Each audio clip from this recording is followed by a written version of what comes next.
warahmatullahi wabarakatuh. Waalaikumsalam Terima kasih Waalaikumsalam kepada Ibu Flora Triana yang telah memberikan waktu kepada saya. Yang terhormat Bapak Ibu narasumber ya, kemudian Bapak Ibu yang hadir pada kesempatan ini, dan yang tidak saya lupakan itu Bapak Munzir, Bapak Dekan yang telah selalu menginisiasi kegiatan ini. Dalam ini sudah mencapai yang ke-12 ya Pak Dekan ya. Mudah-mudahan ini selalu berlanjut. Baik Bapak Ibu yang hormati, tema dari seminar kita, webinar kita hari ini adalah replanting dan prospek sawit di tengah isu lingkungan. Makanya saya mencoba mencari bahan ya berkaitan dengan replanting dan prospek sawit di tengah isu lingkungan. Mungkin yang saya bahas mungkin prospek sawit secara keseluruhan ya, prospeknya di tingkat internasional pun. Kemudian untuk replanting saya coba menggali potensi replanting yang ada di Sumatera Barat. Benar disampaikan oleh Pak Jejeng tadi, Kepala Dinas Hortbun ya, pencapaian dari replanting ini masih jauh dari sasaran. Kemudian isu-isu berkaitan dengan lingkungan. Saya akan coba mulai ya. Jadi Pak Kepala Dinas tadi sudah menyampaikan apa itu sawit ya. Saya melihat sawit ini sudah merasuki kehidupan kita selama 24 jam. Ya. Kita bangun, kita gosok gigi, ada unsur sawit. Kemudian kita pakai handuk, ada unsur sawit. Kemudian kita bekerja di kertas, ada sawit. Kemudian kita pakai mobil, kita juga memakai Indonesia yang juga berasal dari sawit.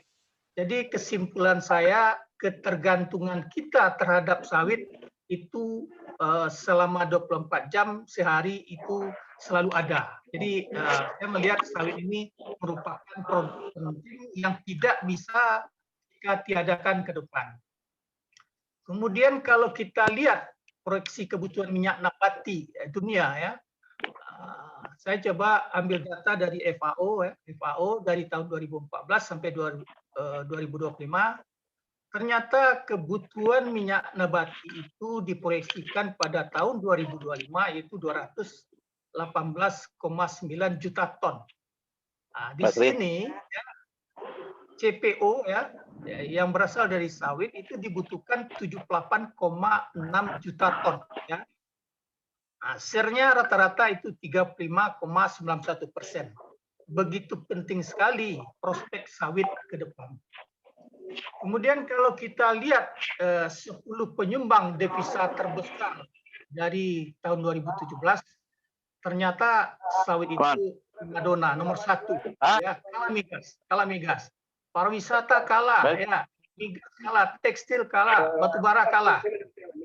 Kelapa sawit memang nomor 1, makanya prospek dari sawit ini ke depan sangat menjanjikan. Kemudian dari sisi serapan tenaga kerja, serapan pertanian, ketahanan energi, sawit memegang peranan penting. Bapak Ibu bisa melihat ya bagaimana kontribusi serapan tenaga kerja terhadap dari yang disumbangkan oleh sawit ya. 12 juta tenaga kerja tidak langsung, kemudian 5,5 juta tenaga kerja langsung. Luar biasa sumbangan tenaga kerja. Kemudian serapan sektor pertanian 2,7 juta usaha yang menggunakan sektor sawit ini.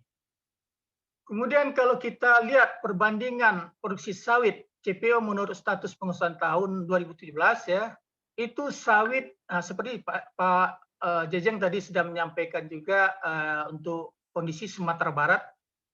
Untuk nasional, perusahaan perkebunan negara menguasai usaha sawit itu 5,40%. Perusahaan perkebunan swasta 57,70%. Kemudian perkebunan rakyat hanya 36 sekian persen. Kemudian kalau kita lihat sebaran dari luas lahan kelapa sawit yang ada di Indonesia, pusat-pusatnya itu ada Sumatera Utara, ada di Riau, ada Kalimantan Barat, ada Kalimantan Tengah, ada Sumatera Selatan, dan ada Kalimantan Timur.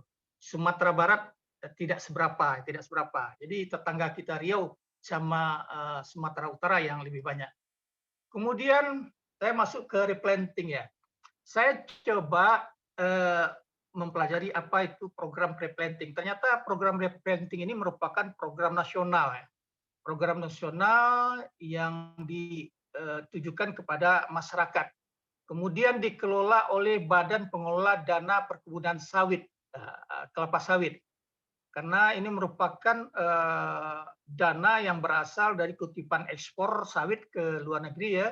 Dana-dana ini terkumpul dan dikelola oleh Badan Pengelola Dana Perkebunan Kelapa Sawit, dan inilah dana yang digunakan untuk kegiatan replanting. Ditujukan untuk tanaman yang sudah tua, ya 25 tahun, kemudian untuk tingkatkan produktivitas ya. Seperti yang kita ketahui, produktivitas sawit rakyat itu hanya 10 sampai 12 ton per hektar per tahun. Diproyeksikan itu sama dengan swasta ya, yaitu 30 ton per hektar per tahun. Kemudian dalam rangka sustainable ya, dalam keberlanjutan, seperti yang kita ketahui masyarakat rakyat ya dituduh sekarang ini membuka lahan yang sembarangan, kemudian tidak mengindahkan lingkungan. Makanya program ini ditujukan untuk bagaimana sawit ini bisa berkelanjutan dan bisa ramah dengan lingkungan. Kemudian target untuk sampai tahun 2021 2,49 juta hektar. Kemudian keperluan bibitnya ya 27.750.000 batang per tahun untuk 185.000 hektar per tahun. Ini target pemerintah. Luar biasa kebutuhan bibit yang diperlukan dalam rangka replanting ini. Saya coba baca literatur, ternyata dari 19 produsen kecambah kita yang ada di Indonesia ini bisa memenuhi.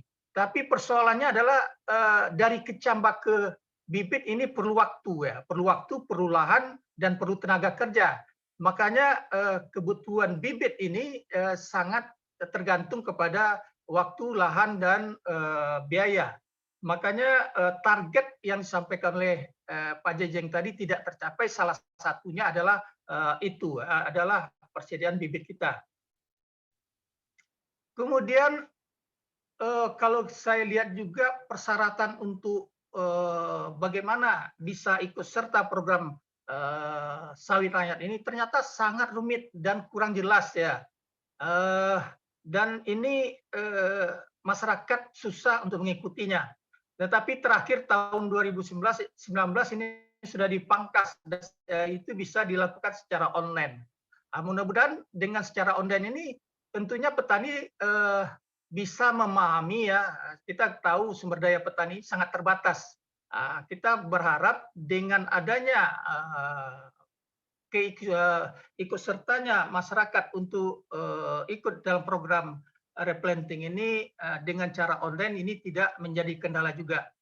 Kemudian kita lihat juga salah satu syaratnya adalah status lahan yang jelas. Seperti disampaikan oleh Pak Jejeng tadi, Pak Ujang ya.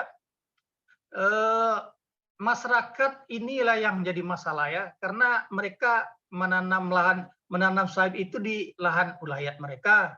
Kemudian kadang-kadang lahan ulayat itu bertabrakan dengan kawasan ya, bisa kawasan lindung, bisa kawasan hutan produksi, dan ini yang menyebabkan realisasi sawit rakyat ini tidak berjalan dengan baik. Kemudian ketersediaan bibit yang terbatas ya, bibit bukan kecambah. Kalau kecambah, saya rasa ini sudah bisa terpenuhi dari produsen yang 19. Kemudian kurangnya modal penangkar.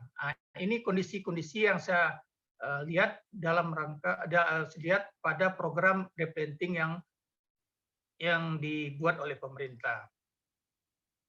Ini syarat-syarat ya. Kalau dulu tahun 2018 14 syarat untuk ikut replanting ini ya. Kemudian tahun 2019 ini melalui online dengan 1 kali verifikasi. Cuma persoalan di sekarang ini apakah masyarakat bisa? Ini perlu sosialisasi dari pihak yang terkait supaya masyarakat bisa ikut serta dalam program sawit rakyat ini. Kemudian kalau kita lihat target dan realisasi program sawit rakyat Sumbar, saya mengutip dari wawancara Pak Kepala Dinas dengan koran ya, ternyata dari 10.600 hektar yang akan di replanting ya, hanya bisa tercapai 13% ya, sekitar 3.000 yang realisasinya. Persoalannya itu, persoalan kejelasan tanah ya, persoalan kesiapan masyarakat. Ini yang menyebabkan target realisasi PSR di Sumbar ini tidak tercapai. Kemudian kalau kita lihat juga alasan bisnis sawit yang menguntungkan ya, kenapa menguntungkan? Pertama, margin laba yang besar, sementara komoditi ini mudah diproduksi ya. Kemudian permintaan internasional yang besar ya, seperti yang saya sudah sampaikan tadi, permintaan minyak nabati yang berasal dari sawit itu sekitar 35,9%, luar biasa besarnya. Kemudian biaya produksi minyak sawit mentah di CPO atau CPO di Indonesia paling murah di dunia. Kemudian tingkat produktivitas yang lebih tinggi dibandingkan produk minyak nabati lainnya. Kemudian penggunaan biofuel yang sekarang sudah tahun depan mungkin menjadi 40%, ini akan menyerap minyak sawit kita di biosolar nanti. Kemudian isu-isu yang berkaitan dengan sawit ini, kalau kita runut dari tahun 1980 sampai 2018 ya, pertama 1980 dikatakan minyak sawit ini mengandung kolesterol. Ya. Kemudian 1990 sawit ini menyebabkan polusi dan merusak lingkungan. Kemudian tahun 2000 mengatakan habisnya orang hutan dan hilangnya biodiversity. Kemudian 2010 industri sawit ditulis sebagai penyebab kerusakan iklim dunia. Kemudian terakhir industri sawit dikaitkan dengan deforestry dan menghapus biodiesel sawit dari pasar Eropa. Ini isu-isu yang diangkat oleh oleh dunia ya, dan dunia juga melihat bagaimana isu lingkungan ini bisa menekan produksi sawit di dunia. Kemudian pada kesempatan ini juga saya perlu menyampaikan keberpihakan sawit rakyat kepada sawit rakyat ya. Jadi seperti saya juga salah seorang pelaku, saya punya kebun sedikit ya. Saya melihat di lapangan ya, di lapangan kemudian kawan-kawan juga berusaha, ternyata yang menjadi masalah di masyarakat itu masalah lahan ya, masalah lahan. Lahan dibeli kepada ulayat, ulayat itu menjual dengan alas hak. Kemudian kejelasan terhadap status lahan, masyarakat itu tidak tahu. Mana yang hutan lindung, mana yang hutan konversi, mana yang hutan produksi itu tidak jelas. Mereka beli, kemudian mereka menanam, setelah menanam datang petugas dan menyatakan itu merupakan lahan yang di dalam kawasan. Ini persoalan yang banyak kita temui di lapangan dan ini tentunya merupakan masalah yang harus dilakukan, harus dicarikan solusi dari pemerintah kepada masyarakat. Karena kalau ini tidak kita lakukan, kasihan masyarakat kita di lapangan yang tidak tahu bagaimana administrasi, bagaimana kawasan, akibatnya mereka menjadi rugi banyak. Kemudian harga sawit ya. Harga sawit ini saya juga salah seorang yang pelaku yang menjual sawit ya. Harga itu antara pabrik dengan apa tuh berbeda. Dan ini tentunya tidak sama, harga pasaman dengan Damasraya berbeda. Ini sebuah kerugian bagi masyarakat ya. Tapi dalam kondisi sekarang harga sawit memang bagus, tetapi dalam kondisi harga sawit murah ini menjadi masalah. Kemudian fasilitasi untuk industri rakyat. Seperti yang kita ketahui, industri itu sekarang masih dipegang oleh perusahaan besar ya, perusahaan-perusahaan yang modal besar. Bagaimana keberpihakan pemerintah untuk membuat industri yang dimiliki oleh rakyat, oleh kelompok tani, oleh koperasi, sehingga nantinya tekanan-tekanan dari pihak swasta ini tidak terjadi lagi kepada masyarakat. Jadi ini harus ada fasilitasi untuk industri rakyat. Kemudian pengembangan teknologi budidaya ya, perawatan, pemupukan dan panen ya. Perawatan saya lihat kemajuan-kemajuan sekarang, perawatan menggunakan menyemprot memasbi gulma itu sudah menggunakan teknologi yang digunakan oleh perusahaan besar. Kemudian temukan melalui daun, ini juga sudah dilakukan perusahaan besar. Bagaimana ini bisa dilakukan juga kepada petani kita. Kemudian perpanjangan konsesi HGU ya. Seperti yang kita ketahui HGU ya untuk perusahaan-perusahaan besar yang ada di Indonesia, kemudian khususnya di Sumatera Barat, ini sudah diperpanjang ya, sudah diperpanjang. Ini harus kita kaji lah. Kita paham dengan kepentingan swasta ya, kepentingan swasta bagaimana memajukan ekonomi. Tetapi rakyat juga harus diperhatikan. Bagaimana sebagian konsesi HGU yang lama dari perusahaan besar itu bisa dibagikan kepada masyarakat ya. Kemudian juga kepada sarjana baru yang baru tamat, yang ingin berusaha dan selalu kendalanya adalah masalah modal, masalah lahan. Ini kita fasilitasi untuk bisa dibagikan kepada mereka. Ini perlu juga komitmen dari pemerintah untuk bisa bersikap dalam rangka memperpanjang konsesi HGU dari perusahaan besar. Kemudian untuk mahasiswa ya, saya lihat riset-riset yang berkaitan dengan dana sawit ini masih kecil kali. Terutama dari jurusan saya, jurusan budidaya perkebunan, kami belum pernah menerima dana riset ya. Kami coba tahun sekarang ikut dalam dana riset, mudah-mudahan berhasil. Tetapi menurut saya adalah alokasi per fakultas ya, atau per universitas dalam rangka riset sawit ini. Kalau kita tidak lakukan ini, saya yakin ini tidak tidak merata pembagiannya. Kemudian magang mahasiswa ya. Magang mahasiswa ini tentunya kita berharap kepada perusahaan besar bisa selalu menerima mahasiswa kami ya. Alhamdulillah sudah diterima di perusahaan di Pasaman dan di Sijung. Terima kasih Pak Kennedy yang telah memfasilitasi mahasiswa magang kami. Kemudian kebutuhan yang lain adalah di budidaya kita sudah ada, tetapi teknologi hasil perkebunan kita belum ada. Kami berharap ini bisa kita kembangkan. Saya rasa di kampus 3 di Damasraya ini bisa kita tambah salah satu prodi, yaitu jurusan teknologi hasil perkebunan. Kemudian tadi saya dari Damasraya menuju Pekanbaru. Ini contoh pembukaan lahan yang dilakukan oleh masyarakat ya. Ini bukan perusahaan. Ini tentunya merupakan masalah karena cara pembukaan lahan yang tidak benar. Ya. Tidak benar dan ini akan menimbulkan erosi ya, erosi. Ya. Dan ini tentu merupakan PR kita supaya bagaimana membuka lahan perkebunan itu dengan benar. Kemudian tingkat keliringan di atas 30%. Dan ini tidak layak untuk dijadikan kebun sawit. Kemudian ini yang perlu kita juga perhatikan. Mohon maaf, Edwin, waktunya ya. Rata-rata anak, ya sebentar. Nah, udah terima kasih itu.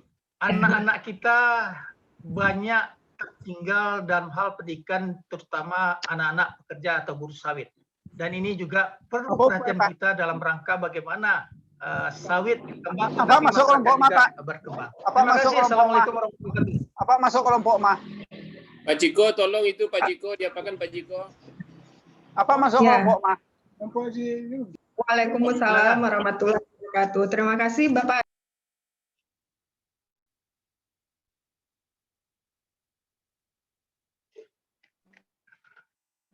Pak Ciko di-mute, Pak Ciko. Bu Lora, suara Bu Lora masih mute, Bu Lora. Ya, maaf Pak Dekan. Oke. Terima kasih Pak Edwin atas paparan menariknya tadi, bagaimana kita tadi diberitahu bahwa sawit itu sangat akrab dengan kehidupan kita sehari-hari dari pagi sampai kita tidur lagi, kemudian bagaimana sawit berkontribusi dalam hal devisa negara dan juga serapan tenaga kerja yang tinggi dalam sektor sawit ini. Terima kasih Pak Edwin. Selanjutnya kita minta kepada Bapak Profesor Dr. Isriber MS, Guru Besar Fakultas Peternakan Universitas Andalas untuk sharing ilmu dan pengalamannya dalam hal sawit ini. Silakan Pak. Silakan Pak Isriber.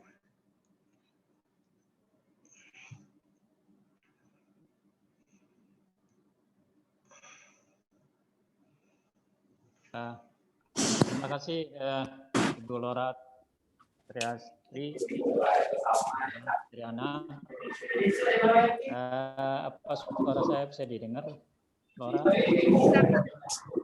Bisa Pak. Ada. Halo. Suara dan